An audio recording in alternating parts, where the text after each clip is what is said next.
Et on ouvre cette parenthèse culture avec vous, Axel Simon. Bonjour Axel. Bonjour Marianne. On va rester dans cette actualité ukrainienne avec des conséquences évidemment dans le milieu aussi culturel. On commence avec des annulations en chaîne. Oui, des répercussions qui touchent par exemple la célèbre Biennale d'art contemporain de Venise qui doit être inaugurée fin avril.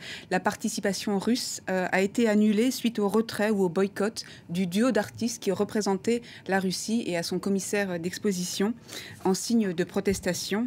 Et on s'achemine vers la même chose pour le pavillon ukrainien, puisque l'artiste qui a été choisi pour représenter son pays, qui s'appelle Pavlo Makov, qui est basé à Kiev, a déclaré qu'il n'était plus en mesure de poursuivre son travail dans de bonnes conditions et qu'il était en danger, ainsi que ses proches.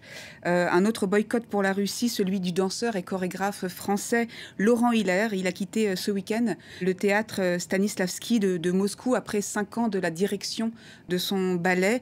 Il a sobrement mais catégoriquement indiqué qu'il ne pouvait plus poursuivre sa mission dans le contexte actuel. Il y a aussi des conséquences en dehors de la région. Oui, dans le monde du cinéma et des séries, par exemple, avec l'artiste britannique Brian Cox, qui incarne notamment le patriarche dans la série Succession, qui a fait hier un discours aux accents vraiment politiques lors de la cérémonie de remise de récompense aux SAG Awards à Los Angeles. Il a rendu hommage au peuple ukrainien, aussi à son président, qui est un ancien acteur, on s'en souvient, et puis aux artistes ukrainiens, mais aussi aux artistes russes qui sont oppressés, qui n'ont pas la liberté de condamner librement la situation et la guerre. On va l'écouter tout de suite.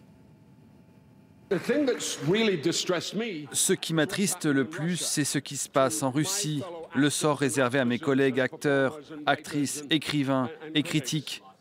On les fait passer pour des traîtres aux premiers mots de solidarité avec l'Ukraine. Je trouve cela horrible et on devrait tous être derrière eux. Je pense aussi aux citoyens russes et aux artistes. Nous devons nous joindre à eux, rendre hommage à leur courage, en espérant qu'ils arrivent à changer les choses. Et je pense vraiment qu'ils le peuvent.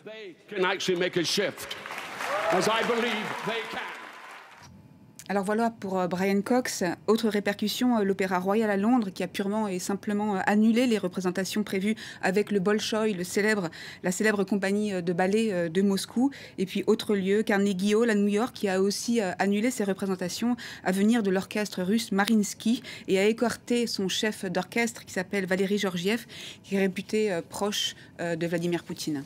Est-ce qu'il y a des répercussions en France, Axel, aussi? Oui, en un mot, Jean-Yves Le Drian, qui à l'issue du Conseil de défense il y a quelques minutes, a pris le temps, dans son bref compte-rendu, d'assurer de la mobilisation du gouvernement au soutien des artistes ukrainiens. Le secteur artistique français aussi est mobilisé. À noter une pétition, par exemple, de nombreux directeurs de lieux culturels, qui est relayée par le quotidien Libération. Au-delà d'exprimer leur solidarité, l'idée est de se mobiliser vraiment pour accueillir les artistes qui sont contraints de fuir l'Ukraine. La pétition a été signée notamment par Olivier Py, le directeur du Festival d'Avignon, ou alors Éric Ruf, qui est le directeur de la Comédie Française. Dernier point, en quelques mots, la comédienne Masha Merrill, qui est originaire d'une famille russe et qui a vécu en Ukraine. Dès le début de la guerre, la semaine dernière, elle était l'une des premières à officiellement prendre la parole pour condamner la guerre. Elle dirige d'ailleurs un festival de cinéma russe à Paris qui devait s'ouvrir le 21 mars. Là, avant le week-end, elle a indiqué qu'elle comptait poursuivre ce festival parce qu'en fait, ça donne la parole à des artistes, à des cinéastes russes qui, autrement, n'ont pas d'espace pour pouvoir parler. Merci beaucoup, Axel.